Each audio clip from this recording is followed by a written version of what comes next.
ಈಗ ಜೀನ್ಸ್ಗಳನ್ನ ನಾವ್ ಏನ್ರಿ ನಮ್ಮ ಜೀವನ ಶೈಲಿ ಬದಲಾವಣೆ ಮಾಡೋದನ್ನ ನಾವು ಬದಲಾವಣೆ ಮಾಡ್ಕೋಬಹುದು.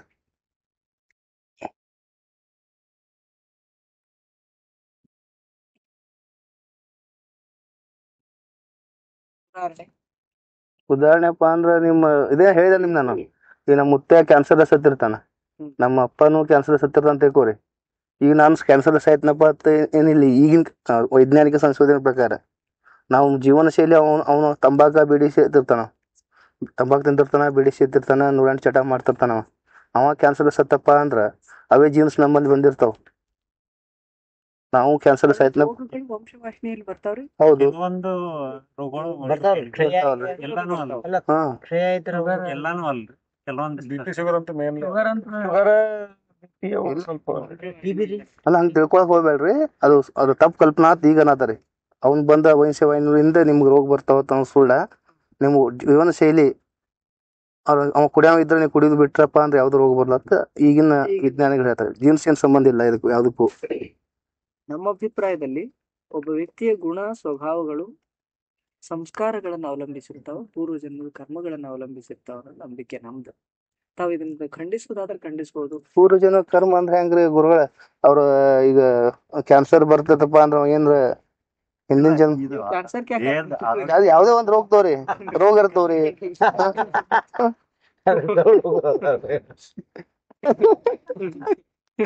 ಅಲ್ಲ ರೋಗ ಇರ್ತವ್ರಿ, ಯಾವ್ದು ಇರ್ತವ್ರಿ? ರೋಗವು ಕೂಡ ದೇಹಗತವಾದದ್ದೇ ವಿನಃ ಸ್ವಭಾವಕ್ಕ ಗುಣಗಳಿಗೆ ರೋಗ ಏನಾದ್ರೂ ಸಂಬಂಧ ಹೊಂದಿದೆಯೇ ಹೇಳ್ರಿ? ರೋಗ ಬತ್ತಪ್ಪ ಅಂದ್ರ ಸ್ವಭಾವ ತಾನೇ ಚೇಂಜ್ ಆಗತ್ರಿ. ಹೇಳ್ರಿ. ಇನ್ನು ಈ ಕ್ಯಾನ್ಸರ್ ಬತ್ತಪ್ಪ ಅಂದ್ರ ಅವ ಹಳ್ಳ ಹಿಡಿದು ಹೋಗ್ತಾನ. ಅಲ್ಲ ಮಾನಸಿಕ ಆದ ಸಾಹಿತ್ಯ ಗೊತ್ತಾವ ಕುಡಿಯಾಕ ಶುರು ಮಾಡ್ತಾನ, ಎಲ್ಲಾ ಮಾಡ್ತಾನ, ಗುಣಗಳು ತಾನೇ ಚೇಂಜ್ ಆಗ್ತಾವ. ನನಗ್ ಕೇಳಿ ಇಲ್ಲಿ ಯಾರು ವಿಜ್ಞಾನಿ ಅಂತೂ ಇಲ್ಲ, ಅಧ್ಯಯನ ಮಾಡಿದವರು ಇದು ವೈಜ್ಞಾನಿಕ ಸಂಶೋಧನೆಗೆ ಸಂಬಂಧಪಟ್ಟ ವಿಷಯ ಅಲ್ಲ. ನೀವು ಅದನ್ನ ತಗೊಂಡಿರಿ, ಈಗ ಚರ್ಚೆ ಮಾಡೋದು ಅದು ವಿಚಿತ್ರವಾಗಿ ಅದಕ್ಕೆ ಆ ವಿಷಯ ಬಿಟ್ಟು ಬೇರೆ ತಗೊಂಡು ಮತ್ತೆ ಕ್ಯಾನ್ಸರ್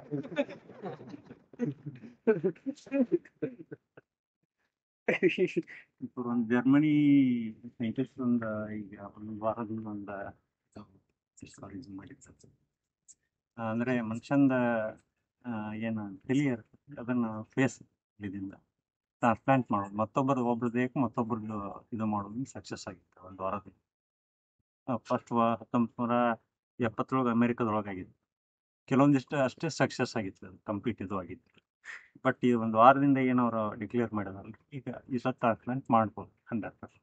ಇಲ್ಲಿ ಅಂದ್ರೆ ಗಣಪತಿ ತಲೆ ಹೆಂಗ್ ಮಾಡಿದ್ರಲ್ಲ ಹಂಗ ಅದು ಅವ್ರ ಮೆದುಳದಾಗಿಂದ ಇರುವಂತದ್ದನ್ನು ಮೆದುಳಿಂದಲ್ಲ, ಒಬ್ರು ಬಾಡಿಗೆ ಬೇಸ್ ಮತ್ತೊಬ್ರು ನಿಮ್ಗೆ ಹ್ಯಾಂಗ ಮಂಗ್ಯಾನ್ ಕೂಡಿಸ್ತಾರೆ, ಆಕಳ ಕೂಡಿಸ್ತಾರೆ.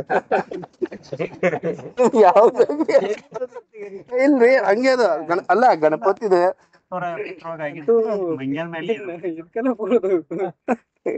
ಅಲ್ರಿ ಗಣಪತಿ ಹೆಂಗ್ ಮಾಡ್ಯಾರ ಈಗ 1975 ಅಮೆರಿಕನ್ಸ್ ಮಾಡಿದ್ದು ಮಂಗ್ಯಾಂದೆ ಮಾಡಿದ್ದು.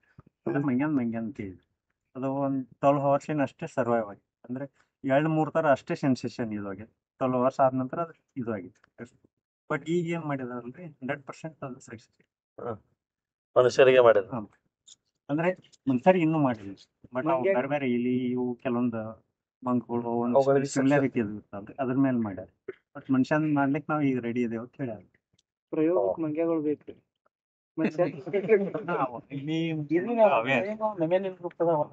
ಈಗ ಒಂದಿಷ್ಟು ಚಲೋ ವಿಷಯ ತಗೋರಿ, ಎಲ್ಲರೂ ಭಾಗವಹಿಸುವಂಥದ್ದು, ಚರ್ಚಿಸುವಂಥದ್ದು, ಉಪಯೋಗ ಆಗುವಂತ ತಗೋರಿ. ಇದು ತಲೆ ತಗದ ಎಲ್ಲಿ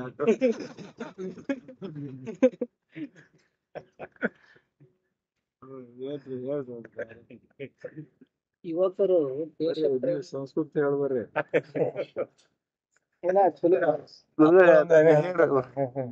ಯುವಕರು ದೇಶ ಪ್ರೇಮ ಕಡಿಮೆ ಆಗ್ತಾ ಇದೆ. ಯುವಕರಲ್ಲಿ ದೇಶ ಪ್ರೇಮ ಕಡಿಮೆ ಆದ. ಅವರು ದಿನಕ್ರಮಗಳು ಬದಲಾವಣೆ ಆಗಿರೋದ್ರಿಂದ ದೇಶದ ಬಗ್ಗೆ ಅಷ್ಟೇ ಸಂಸ್ಕೃತ ಕಲಿಲಿಲ್ಲ ಅಂದ್ರೆ ದೇಶ ಇಲ್ಲ. ಕಡಿಮೆ ಆಗ್ತದೆ. ದೇಶ ಪ್ರೇಮ ಕಡಿಮೆ ಆಗಲಿಕ್ಕೆ ಈಶ ಪ್ರೇಮ ಕಾರಣ. ಈಶ ಪ್ರೇಮ ಹೆಚ್ಚಾಗಿದೆ. ಈಶ ಪ್ರೇಮ ಹೆಚ್ಚಾಗಿದೆ. ದೇಶ ಪ್ರೇಮ ಅಂದ್ರೆ ಜಾತ್ರೆ ಗೀತ್ರಿ ಮಾಡ್ಕೊತ ಹೊಂಟಾರಲ್ಲ ಅದಕ್ಕ ದೇಶ ಪ್ರೇಮ. ಹೌದ್ರಿ. ಈ ಸದ್ದ ಮೊನ್ನೆ RSS ನಾಗ ಏನಂದ್ರಲ್ಲಿ ಗುರುಪೂಜಾ ಉತ್ಸವ ಹೇಳಿದ್ರು, ನೀವು ಎಷ್ಟು ಈಶ ಪ್ರೇಮ ಮಾಡ್ತಾರಲ್ಲ ಅಷ್ಟು ದೇಶ ಪ್ರೇಮಿಗಳಿಲ್ಲ ನೀವು ಹುಡುಗರು. ಹೆಂಗ್ ಜಾತ್ರೆ ಗೀತ್ರಿ ಎಷ್ಟು ಕಲೆಕ್ಟ್ ರೊಕ್ಕ ಕಲೆಕ್ಟ್ ಮಾಡಿ ಕಲೆಕ್ಟ್ ನೀವು ಎಲ್ಲ ಡಿವೈಡ್ ಮಾಡ್ತೀರಿ, ಹಂಗ ದೇಶಕ್ಕೆ ಪ್ರಶ್ನೆ ಬರ್ತಪ್ಪ ಅಂದ್ರೆ ರೋಡ ಗೀಡ ಮಾಡ್ತಿರಲ್ಲ ಅದಕ್ಕೆ ಲೆಕ್ಕ ಯಾಕೆ ಕೊಡುದು ನೀವು? ದೇವ್ರಂದ್ರ ನಿಮ್ಗೆ ಭಯ ಪಡ್ತೀರಿ, ಆ ದೇಶಕ್ಕೆ ಯಾಕೆ ನೀವು ಭಯ ಪಡೋದಿಲ್ಲ ಅಂತ ಅವ್ರು ಕೇಳಿದ್ರು. ಅಷ್ಟು ಜನ ಹೆಚ್ಚು ಯುವಕರು ಮಾಡೋದು ಗಣಪತಿ ಹಬ್ಬ ರೀ. ಗಣಪತಿ ಹಬ್ಬ ಮಾಡೋದ್ರಲ್ಲಿ ಗಣಪತಿ ಭಾಗ ಒಂದಿರ್ತೈತಿ, ನಮ್ ಭಾಗ ಒಂದಿರ್ತೈತಿ. ಹಿಂಗಾಗಿ ನಮ್ ಭಾಗಕ್ಕೆ ಸಲುವಾಗಿರ ಕಷ್ಟ ಪಡ್ತಾರೆ. ಅಲ್ಲ ಅಂದ್ರೆ ಎಷ್ಟು ದೇಶ ಪ್ರೇಮ ಅದನ್ನ ವ್ಯಕ್ತ ಮಾಡುವುದು ಹೇಗೆ, ಅದು ಕಡಿಮೆ ಹೆಚ್ಚು ಆಗುವುದನ್ನ ಹೇಗೆ ಗುರುತಿಸುವುದು, ಇವೆಲ್ಲ ಸಂಗತಿಗಳನ್ನ ಹೇಳ್ತಾರೆ. ಇಲ್ಲದಿದ್ದರೆ ನೀವು ಅದನ್ನ ಜಾತ್ರೆಗೆ ಒಯ್ಯಕ್ ಶುರು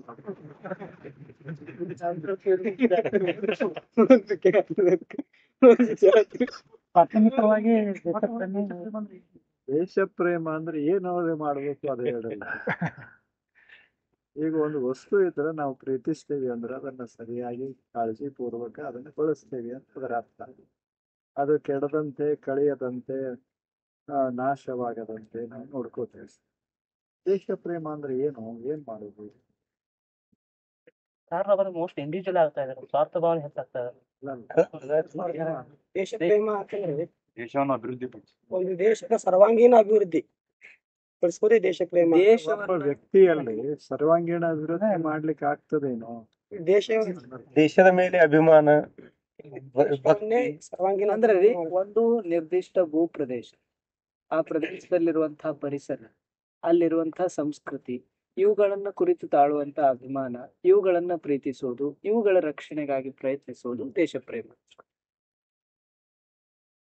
ಅವ್ರು ಹೇಳಿದ್ರು ಒಂದು ಪ್ರದೇಶ, ಅಲ್ಲಿರುವ ಭಾಷೆ, ಅಲ್ಲಿರುವ ಸಂಸ್ಕೃತಿ ಮತ್ತು ಅಲ್ಲಿರುವ ಜನ, ಇವುಗಳನ್ನೆಲ್ಲ ಪ್ರೀತಿಸೋದಕ್ಕ, ಅದರ ಬಗ್ಗೆ ಅಭಿಮಾನ ಇಟ್ಟುಕೊಳ್ಳೋದಕ್ಕ ದೇಶ ಪ್ರೇಮ ಅಂತ ಅವರ ಅಭಿಪ್ರಾಯದ.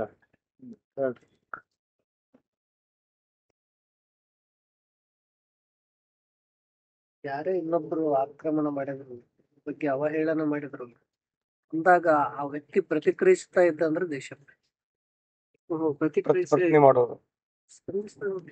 ರಕ್ಷಣೆ ಮಾಡುವುದಂತದ ರಕ್ಷಣೆ. ಕಷ್ಟ ಬಂದಾಗ ದೇಶವನ್ನ ರಕ್ಷಿಸಲಿಕ್ಕೆ ತನಗೇನು ಸಾಧ್ಯ ಇದೆ ಅದನ್ನ ಮಾಡಬೇಕು. ಈಗ ಮೊದಲನೇ ತಗೊಳ್ಳಿ, ಈ ದೇಶ ಇದು ದೇಶ, ಅದನ್ನ ನಾವು ಪ್ರೀತಿಸೋದಂದ್ರೆ ಏನ್ ಮಾಡೋದು? ಒಬ್ಬ ವ್ಯಕ್ತಿ ಏನ್ ಮಾಡಬೇಕು? ಈ ದೇಶದ ನೆಲವನ್ನ ನಾವು ಪ್ರೀತಿಸಬೇಕು ಅಂದ್ರೆ ಏನ್ ಮಾಡಬೇಕು?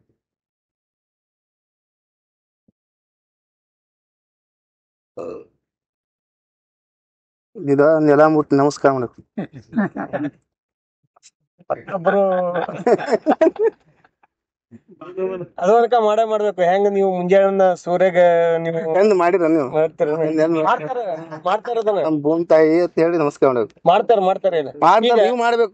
ರೈತ ಹೊಲಕ್ ಹೋದಾಗ ನಮಸ್ಕಾರ ಮಾಡ್ತೀನಿ ಇಲ್ರಿ ಅವ. ಅವನಲ್ರಿ, ನಿಮ್ದು ಹೇಳ್ರಿ. ಎಲ್ಲ ಜನರಲ್ ಹೇಳ್ತೀನಿ, ಮಾಡ್ತಾನ, ಅವ ಮಾಡ್ತಾನ. ದೇಶಭಕ್ತಿ ಇವರು ಅಂತಲ್ಲ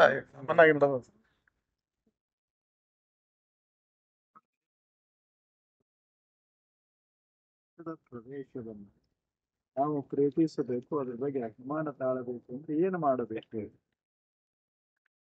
ಈಗ ಭಾಷೆಯನ್ನ ಆಧರಿಸಿದ ಸಂಸ್ಕೃತಿ, ಭಾಷಾ ಪ್ರೇಮ ಬೆಳೆಸ್ಕೋಬೇಕು, ಭಾಷೆಯನ್ನ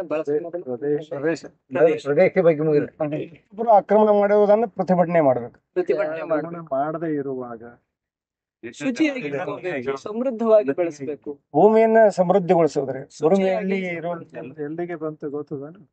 ಒಕ್ಕಲತನ ಚೆನ್ನಾಗಿ ಮಾಡ್ರಿ ಅಂದ್ರೆ ನೀವು ದೇಶದ ಅಭಿಮಾನ ಉಳ್ಳವರು. ಒಕ್ಕಲ್ತನ ಒಂದು ಈಗ ಒಂದ್ ಬಾರ್ಡರ್ ದೇಶ ಇರ್ತದ ನಮ್ಗೆ, ಅಲ್ಲಿ ಆಕ್ರಮಣ ಮಾಡ್ಕೊಂಡ್ ಬಂದಾಗ ನಾವ್ ಇಲ್ಲಿ ಒಬ್ರು ಪ್ರತಿಕ್ರಿಯಿಸ್ತಾ ಇದ್ರೆ ಮತ್ತ ಅದ ನೆಕ್ಸ್ಟ್ ಅಂದ್ರ ದೈನಂದಿನ ಪ್ರಶ್ನೆ ಅದ. ಈಗ ಪ್ರತಿಯೊಬ್ಬ ಮನುಷ್ಯ ದೇಶದ ಅಭಿಮಾನ ಇಟ್ಟುಕೊಳ್ಳಬೇಕು. ಏನೇನ್ ಮಾಡಬೇಕು? ಪ್ರದೇಶ ಸಂಪತ್ತನ್ನ ಸಂಪನ್ಮೂಲ ಪರಿಸರ ಗಿಡಗಳು, ನದಿ ಹಾ ಅವು ಕೂಡ ಮುಖ್ಯ. ಅಂದ್ರೆ ಇಲ್ಲಿಯ ನೀರನ್ನ ಕೆಡಿಸಬಾರದು, ಭೂಮಿಯನ್ನ ಕೆಡಿಸಬಾರದು, ನಮ್ಮ ಸಂಪನ್ಮೂಲಗಳನ್ನು ರಕ್ಷಿಸುವುದು. ರಕ್ಷಿಸಬೇಕು. ಇದು ಏನ್ ಮಾಡೋದು ಅದಕ್ಕಾಗಿ? ಈಗ ಒಬ್ಬ ಸಾಮಾನ್ಯ ವ್ಯಕ್ತಿ ಅದಾನಂತ ಇಟ್ಕೊಳ್ಳಿ. ಆ ವ್ಯಕ್ತಿಯ ದೇಶ ಪ್ರೇಮ ಉಳ್ಳವ ಅಂತ ನಾವು ಹೇಳ್ಬೇಕಂದ್ರೆ ನಾವು ಏನು ಮಾಡಬೇಕು?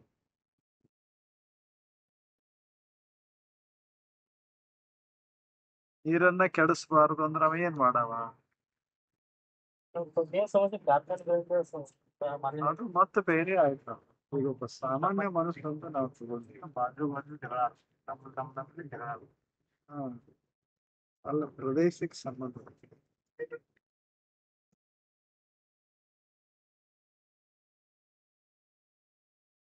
ಭಾರತದ ಭೂಮಿಯನ್ನ ನಾವು ಪ್ರೀತಿಸಬೇಕು, ಅದರ ಬಗ್ಗೆ ಅಭಿಮಾನ ಇಟ್ಟುಕೋಬೇಕು ಅಂತ ಹೇಳ್ತೀನಿ. ಇದು ದೈನಂದಿನ ಜೀವನದಲ್ಲಿ ಅಭಿಮಾನ ಇಟ್ಟುಕೊಳ್ಳೋದು, ಪ್ರಸಂಗ ಬಂದಾಗ ಅಷ್ಟೇ ವ್ಯಕ್ತ ಮಾಡೋದು ಹೇಗೆ? ದೈನಂದಿನ ಏನು ಮಾಡೋದು? ಪರಿಸರವನ್ನು ಮಾಲಿನ್ಯ ಮಾಡೋದು. ಮಲಿನ ಮಾಡಬಾರದು. ಅಂದ್ರೆ ನಿಮ್ಮ ಮನೆಗಳನ್ನ ಸ್ವಚ್ಛ ಇಟ್ಕೋಬೇಕು, ಸುತ್ತಮುತ್ತಲಿನ ಪರಿಸರ ಸ್ವಚ್ಛ ಇಟ್ಕೋಬೇಕು. ಹೌದಲ್ಲ? ಎಲ್ಲಿಂದ ದೇಶ ಪ್ರೇಮ ಶುರುವಾಗಬೇಕು? ಮರಗಳನ್ನ ನೆಡುವುದ್ರಿ, ಮರಗಳನ್ನ ನೆಡಬೇಕು, ಕೆರೆಗಳನ್ನ ಕಟ್ಟುವುದು, ನೀರ ನಿಲ್ಲಿಸುವುದು.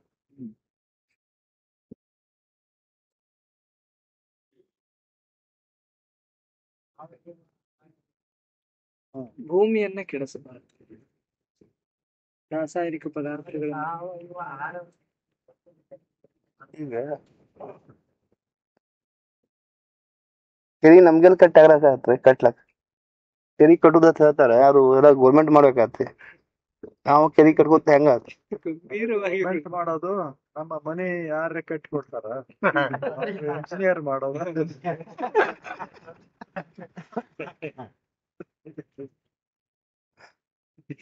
ಹೊಸ ವಿಚಾರಗಳು. ಕೆರಿ ಕಟ್ಟುದಂದ್ರೆ ಮತ್ತೆ ಹೆಂಗ್ರಿ? ಅದಲ್ಲ, ನಿಮಗೆ ಸಾಧ್ಯ ಆದ್ರೆ ಹಾದಿಗೆ ಹೋಗೋವ್ರಿಗೆ ಬರೋವ್ರಿಗೆ ಬಂದಕ್ಕೆ ನೀರಾಯ್ತು, ಎಷ್ಟು ಕೆರೆ ಕಟ್ಟಬೇಕು. ಇಂಥವು ಒಂದೊಂದು ಕೆಲಸ, ಸಣ್ಣ ಪುಟ್ಟ ಕೆಲಸ ಮಾಡೋದು ಹೇಳೋದು. ನಮ್ಮವ್ರ ಪ್ರೀತಿ ಎಲ್ಲವನ್ನು ಸ್ವಚ್ಛವಾಗಿಟ್ಟುಕೊಂಡು ಈ ತಾಯಿ ವಹಿಸುವುದು. ಆಮೇಲೆ ನಂತರ ನಾವು ಅದು ಇಲ್ಲ, ಈಗ ಸದ್ಯಕ್ಕೆ ನಾವು ನೆಲ ತಗೊಂಡಿದ್ದ ದೇಶ, ನೆಲದ ಬಗ್ಗೆ ಅಷ್ಟೇ ಹೇಳ್ತಾರೆ, ಆಗಳಿಗೆ ಅದನ್ನೇ ತಗೊಳ್ಳಿ. ಈಗ ಸಾಮಾನ್ಯವಾಗಿ ವಿದ್ಯಾರ್ಥಿಗಳು ಪ್ರಶ್ನೆ ಕೇಳ್ತಾರೆ, ದೇಶ ಪ್ರೇಮ ಅಂದ್ರೆ ಏನಾರೇ ಹೇಳ್ತೀರಿ ಅಂತಾರ. ಸುಮ್ನೆ ಅಂತೀರಿ ಜಯಕಾರ ನಾವು ಹಾಕ್ತೇವೆ, ನೀವು ಹಾಕ್ತೀರಿ, ಅದರಿಂದ ಏನಾಗೋದು?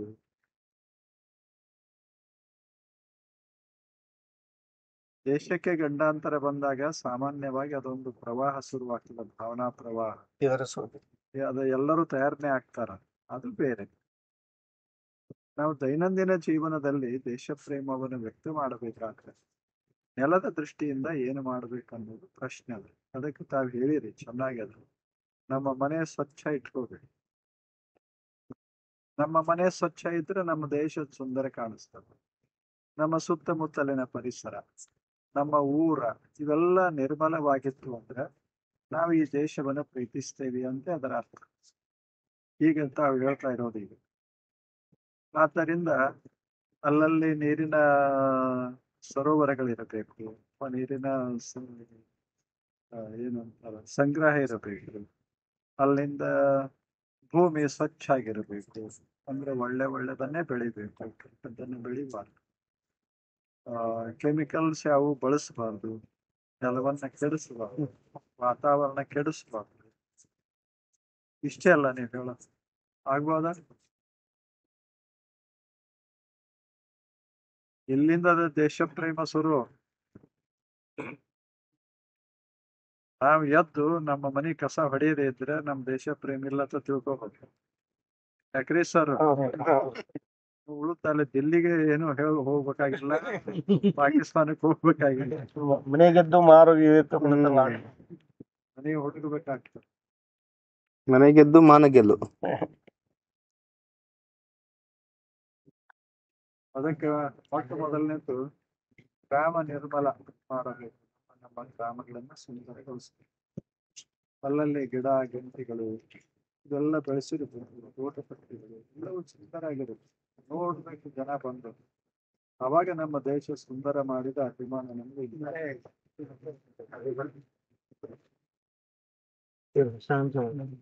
ಏನಾ? ಇಲ್ಲ ನನಗೆ ಆಯ್ತು. ಎಲ್ಲರೂ ಕೇಳಿಸ್ಕೊತಾರಲ್ಲ. ಹೋಗೋಣ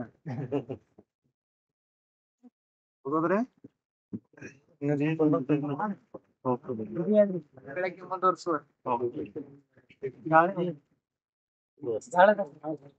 ಹಾ ಕಡಿಮೆ ಆಯ್ತು. ಇಲ್ರಿಪ್ಪ ಬರ್ಲಿಲ್ಲ ಮಳೆ ಬಂದ್ರೆ ಏನ್ ತಂದು ಹೇಳ್ತಾರೆ. ನಾವು ಇಲ್ಲಿಂದಲೇ ಶುರು ಮಾಡಬೇಕು. ದೇಶ ಪ್ರೇಮ ಮತ್ತು ನಮಗೆ ಏನು ಸಾಧ್ಯ ಅದನ್ನ ನಾವು ಮಾಡ್ಬೇಕು. ಭೂಮಿಯಿಂದ ಆದಾಯವನ್ನ ಪಡೆಯೋದ್ರಿಂದ ಅದರ ಮೇಲೆ ಒಂದಿಷ್ಟು ನಮಗೆ ಪ್ರೀತಿ ಬರ್ತದೆ. ಈಗ ಮೊದಲನೇ ಹೇಳಿದೆ, ಈಗ ಇಲ್ಲಿ ಖನಿಜ ಸಂಪತ್ತಿದೆ, ಅದನ್ನ ಕೆಡಿಸಬಾರ್ದು. ನೀರು ಸಂಪತ್ತ ಅಲ್ಲ, ಕೆಡಿಸಬಾರ್ದು. ಅದರಿಂದ ಉಪಯೋಗವನ್ನು ತೆಗೆದುಕೊಳ್ಳೋದ್ರಿ. ಉಪಯೋಗ ಅಂದ್ರೆ ಮಾರಾಟ ಮಾಡುದಲ್ಲ. ಈಗ ಪ್ರದೇಶಕ್ಕೆ ಮಾರಾಟ ಮಾಡೋದಲ್ಲ, ನಮ್ಮ ಸಲುವಾಗಿ ಅದನ್ನು ನಿಮ್ ಸಂಬಂಧ ಉಪಯೋಗ ಅಂದ್ರೆ ಲಾಭದ ದೃಷ್ಟಿ. ನಿಮ್ ಸಂಬಂಧ ಮತ್ತ ಬಾರ್ ಕಟ್ಸೋರ್ ಇವ್ರು ಅಲ್ಲಿ ಜಾಗದ ಮೇಲೆ ಹಂಗಲ್ಲ, ಪ್ರಾಫಿಟ್ ಅಂದ್ರೆ ಮತ್ತೆ ಅದ ಭೂಮಿಯಲ್ಲಿ ಬರುವಂತ ಈ ಏನ್ ಮಾಡ್ಬೇಕು? ಒಕ್ಕಲ್ತನದ ಚೆನ್ನಾಗಿ ಬೆಳೆಸಬೇಕು. ಆದ್ರೆ ಭೂಮಿ ಕೆಡಿಸಬಾರ್ದು. ನೀರಾವರಿ ಚೆನ್ನಾಗಿ ಎಲ್ಲಾ ಕಡೆ ನೀರ ದೊರೆಯುವಂತೆ ಮಾಡಬೇಕು. ಇವು ಎರಡು ಕೆಲಸ ಮಾಡೋದು. ಆ ಬಳಿಕ ಮೂರನೇದು ಅತ್ಯಂತ ಸ್ವಚ್ಛ ಇಟ್ಕೊಳ್ಳೋದು.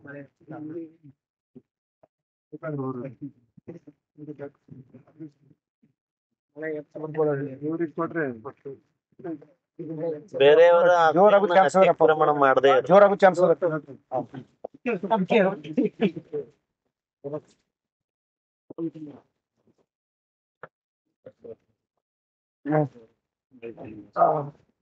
ಜೋಳಿ ಅದ್ರಿ ಗೌಡ್ರ ಗಾಡ್ಯಾಗ ಹೋಗಿ ಕೂತ್ಬಿಡೋಣ.